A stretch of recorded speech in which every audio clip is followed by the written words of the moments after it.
জানো, তোমাকে বড় শিক্ষিত করার জন্য বাবা গাধার ন্যায় খেটেছিল। চৈত্র মাসের রৌদ্রের মধ্য দিয়ে বাবা দুটি বলদ নিয়ে মাঠে গিয়ে হাল চাষ করে দুটো রোজগার করে তোমার বদনে খাবার তুলে দিয়েছিল, তোমার শিক্ষার পয়সা জোগাড় করেছিল। আর ওই মা আর ওই বাবা স্বপ্নে দেখেছিল, গোবিন্দ তুমি আমার খোকাকে বড় করো। জানো গোবিন্দ, আজ আমি যে কষ্ট করছি না, আমার খোকা যদি বড় হয় একদিন আমার এই কষ্ট সেরে যাবে। তুমি আমার খোকাকে একটু বড় করো। যেন কৃষ্ণ বলে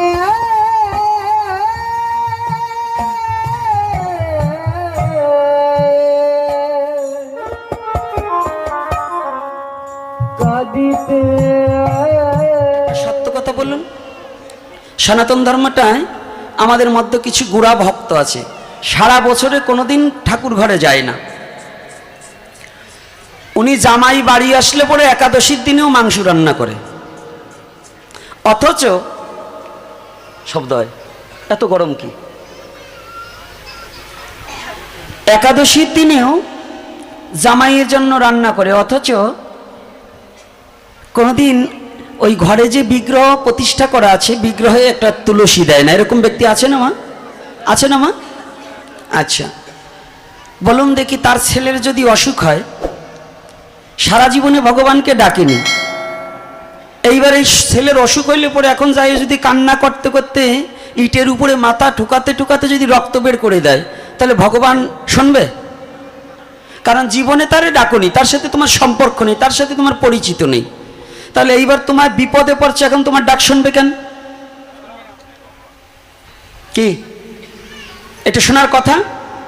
যখনই অসুখ হয় এইবার বলে কি, আমি ভগবানকে কত ডাকলাম, আমার ছেলে মরে গেল, আমার ডাক ভগবান শুনল না। শুনবে কি করে? তুমি বিপদে পড়ে ডাকছো, এটা হলো বিপদের ভক্ত, সুসময়ের নয়। এরা হচ্ছে বেঈমান। কি বেঈমান?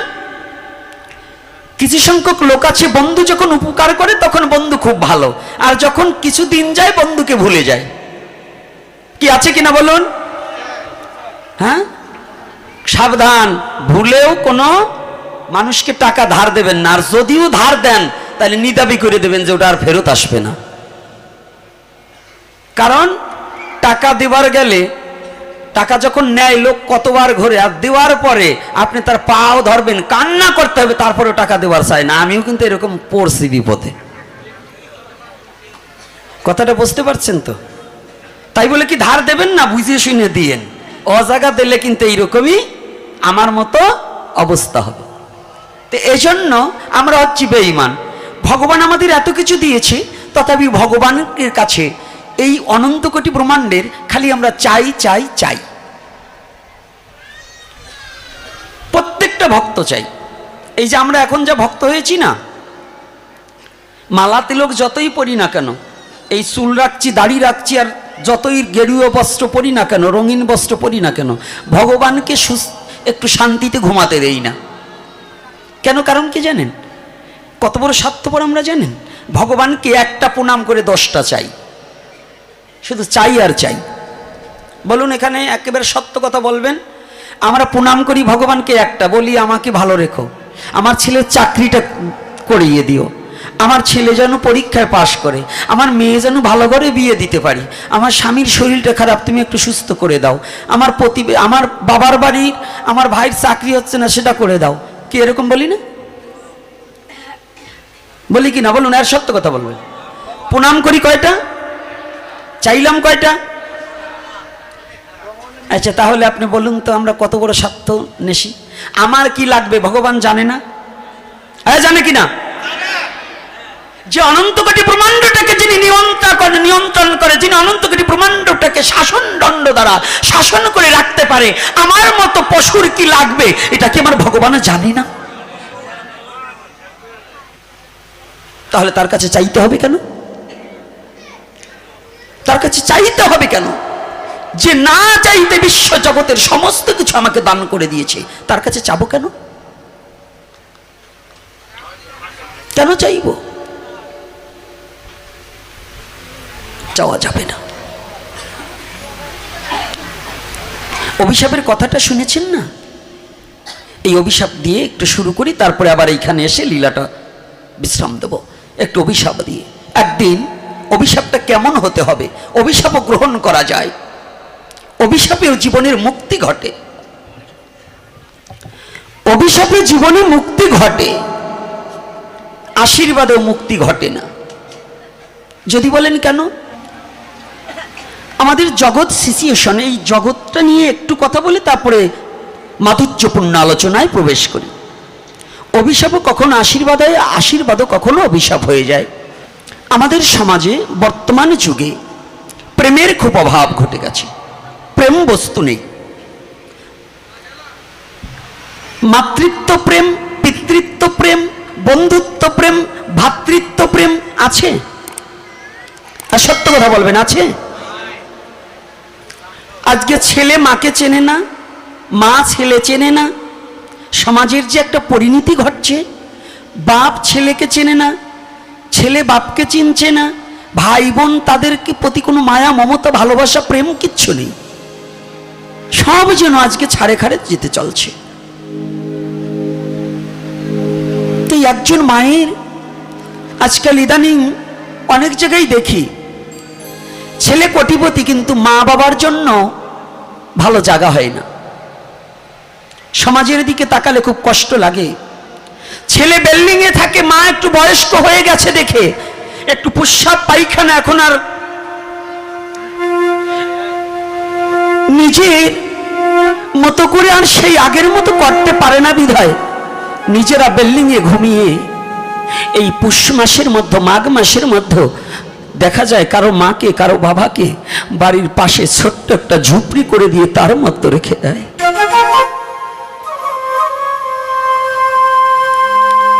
এই সমাজের এই পরিণতি দেখে ভাবতে খুব কষ্ট হয়, অবাক লাগে। এই শিক্ষিত গাধাদের দেখে খুব কষ্ট হয়। এই গাধাগুলো, এই ধনাঢ্য গাধাগুলো আজও জানতে পারলো না, একবার ভেবে দেখলো না যে মাকে যে বাবাকে আজ ওই বিল্ডিং থেকে একটু প্রস্রাব পায়খানার জন্য ঝুপড়ি বেঁধে রেখেছো। তুমি কি একটিবার ভেবে দেখেছো তোমার মতো পুত্রকে 10 মাস 10 দিন মা গর্ভে ধারণ করে রেখেছিল? দু হাত দিয়ে তোমার পায়খানা প্রস্রাবকে মা কচলিয়ে ধুয়েছিল এই হাত দিয়ে।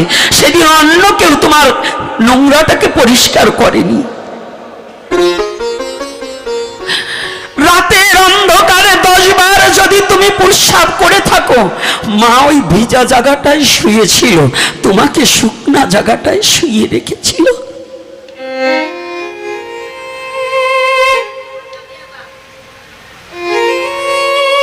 জানো, মা খেতে বসেছে, তোমাকে কোলে নিয়ে খেতে বসেছে, তুমি প্রস্রাব করে দিয়েছো, ওই প্রস্রাবটা ভাতের থালায় চলে গেছে, মা ভাতগুলো ফেলেনি, তবু খেয়ে নিয়েছে।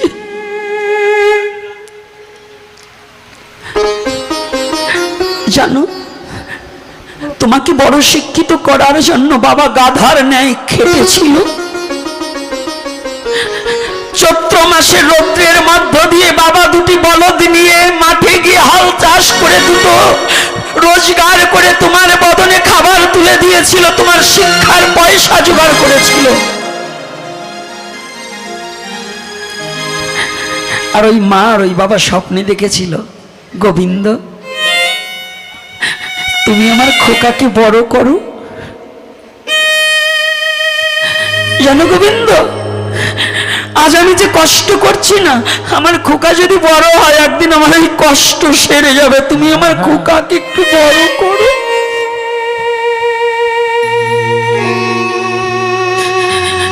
বাবা রৌদ্রের মধ্যে কাজ করছে আর গোবিন্দকে ডাকছে, গোবিন্দ আমি আজকে অর্থ উপার্জন করছি, আমার খোকা যেন একদিন বড় চাকরিজীবী হয়, আমার খোকা যেন বড় কিছু করতে পারে, আমি স্বপ্নে দেখছি।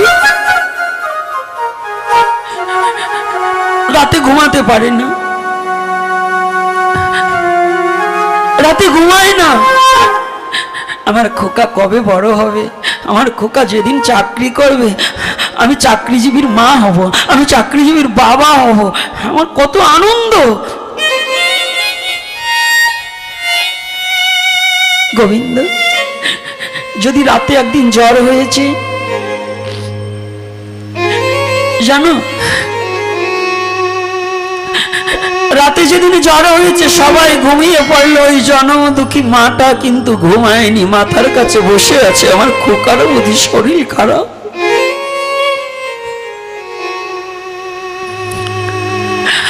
তোমাকে শিক্ষিত করেছে, শিক্ষিত করার পিছনে মা কত রাত জেগেছে, তুমি জেগে পড়ো কিনা? মা তোমার পাশে বসে থেকে বলেছে, খোকা একটু পড়।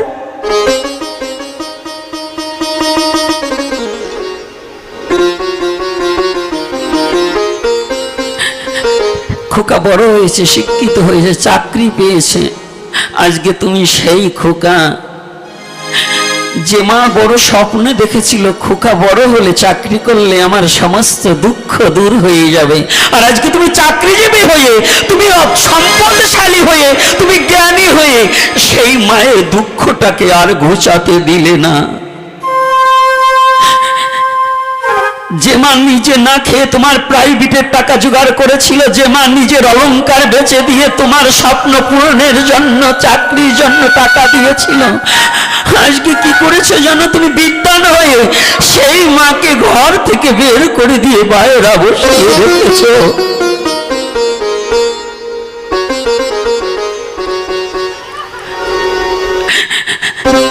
সেই মাকে তুমি ঘর থেকে বার করে দিয়েছো। সারা জীবন বসে যার স্বপ্নটা দেখেছিল, তুমি সেই মা বাবার স্বপ্নটাকে ধুলার সাথে ধুলি করে দিয়েছো।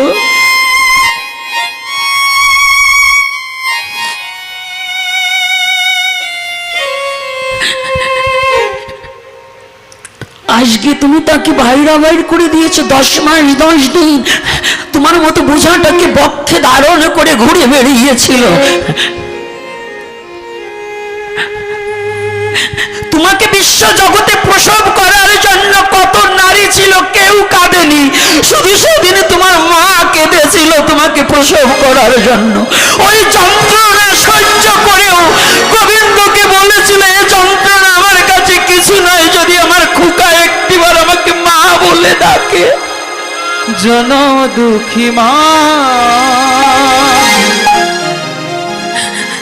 আমার খোকা যদি আমাকে একটিবার মা বলে ডাকে, আমার সমস্ত দুঃখ চলে যাবে।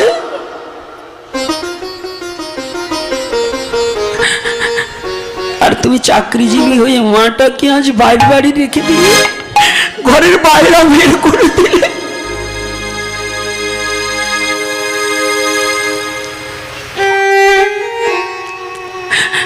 হে সনাতনী সমাজ, হে মনুষ্য জাতি, আমি আজ জানিয়ে দিতে চাই, যে মাকে তুমি বাইরে রেখে দিয়েছো না, ওই মা ভগবানের কাছে কি বলে জানো? কেঁদে কেঁদে বলে, গোবিন্দ, ও তো আমার একটা পুত্র, আজ আমাকে খেতে দেয় না, বড় সাধনা করে তোমার কাছ থেকে এনেছিলাম, ও আজ আমাকে একটু দেখে না, তুমি একটা কাজ করো, ওকে তুমি 5টা পুত্রের বাবা করে দাও। 5টা পুত্র দেবে। কেন দেবে জানো? ও যেমন একটা পুত্র হয়ে আমাকে খেতে দিল না, আমাকে যন্ত্রণা দিল, তুমি ওকে 5টা পুত্র দাও। যখন 5টা পুত্রের কথা বলে তখন আশীর্বাদ হয় না? আশীর্বাদ নয়, আশীর্বাদ করছে 5টা পুত্র হোক। অমনি লাস্টে বলছে, ও আমাকে একা জ্বালালো, একা যন্ত্রণা দিল, তুমি ওকে 5টা পুত্র দাও, যেন আর 5টা পুত্র আমার মতো এরকম যন্ত্রণা দেয় ওকে। আগে ছিল আশীর্বাদ, পরে হয়ে গেল কি? অভিশাপ। তাহলে আজও সমাজের বুকে যারা মা বাবাকে খেতে দিচ্ছে না, মা বাবাকে যারা যত্ন করছে না, মা বাবার প্রতি যারা অনুগত নয়, যারা স্ত্রীর কথায়, আত্মীয় স্বজনের কথায় মা বাবাকে তুচ্ছ গণ্য করে, তারা যেন কোনোদিন ভাগবতীয় কথায় না আসাই শ্রেয়।